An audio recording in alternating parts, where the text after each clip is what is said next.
In this tutorial, I'm going to teach you a quick and easy way to make a fun advanced coloring page out of any image of your choice. For this tutorial, we're going to use Adobe Illustrator, which is our primary program for creating vector graphics. And vector graphics are different from raster-based graphics in that they are not made up of pixels on a grid, but rather a series of paths. These paths are defined by start and end points, along with a series of other points, curves, and angles along the way. Vector-based programs like Illustrator allow us to convert a photograph, which is a raster image, into simple line drawings like those in a coloring page. Before we get started, I want to quickly cover some criteria for choosing your coloring book image. When choosing your photo, you want to keep three things in mind: clarity, lighting and contrast, and color variation. The first image here has bad clarity because the building is out of focus and the heavy tree coverage causes a lot of distortion. The second image clearly has some bad lighting and contrast going on, and as you can see, the building is very dark and almost blends into the trees. And the last image has bad color variation, being that the only colors are blue and black, so this image would not be very exciting to color. Additionally, the sun flare in the background would create a strange hole when you trace the image, because Illustrator would not be able to detect the details of that spot. I chose this image for this tutorial because it is in focus and has good clarity and definition. There is good contrast between the elements of the image, and there is good color variation, which generally means there are at least 5 different colors present in the image. So now let's turn this image into a coloring page. You'll start by opening your Illustrator program, and when you open the program, you will have the option to create a new project, so go ahead and click Create New, and then you will get a dialog box that will change the size and settings of your project. For this project, we'll make sure it's set to 8.5 by 11 in portrait mode. We only need one artboard, and we'll make sure the color settings are in CMYK since we're designing for print. So we'll click Create, and here is our new document. Now to place the image, we'll go to File, Place, and select the image of your choice.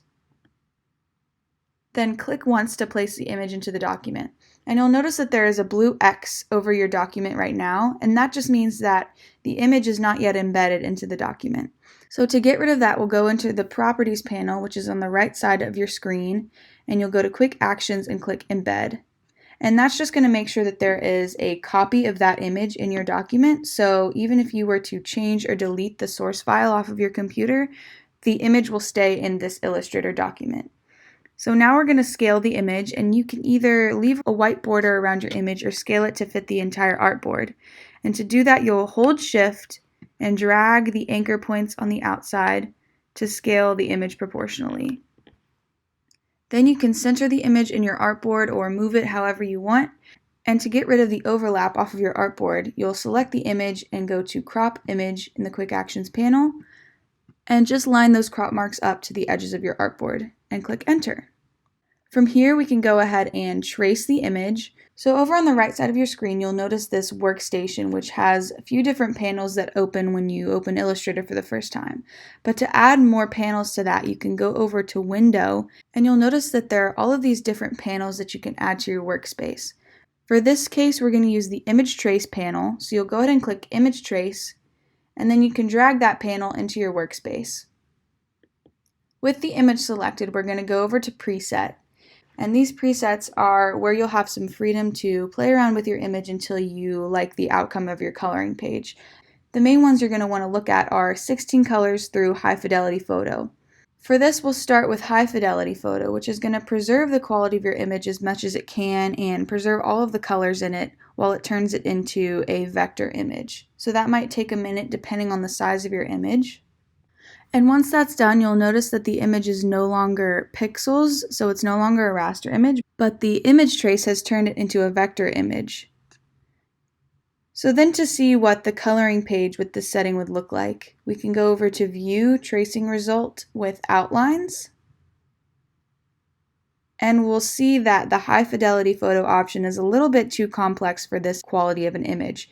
So then I'll go back to preset and change it to low fidelity photo and see what we get with that. And again, you can play around with the different presets and see which one works best for your coloring page, but for this I think I'm going to go with low fidelity. And then in the advanced setting, which if you don't see this, then you'll just click this arrow to drop down the advanced settings. You'll notice these two icons here for the method of the tracing. And the default setting will be overlapping, but we're going to go ahead and click abutting, which will just further simplify the paths and prevent duplication in the paths.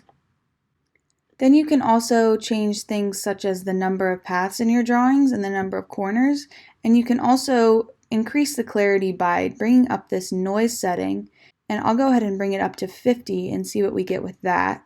Now you can feel free to play around with these settings as much as you want until you reach an image that you're happy with. And now by the look of the outlines, I think I'm ready to make my coloring page. So with the image selected still, you'll go back into your Properties panel and click Expand under Quick Actions.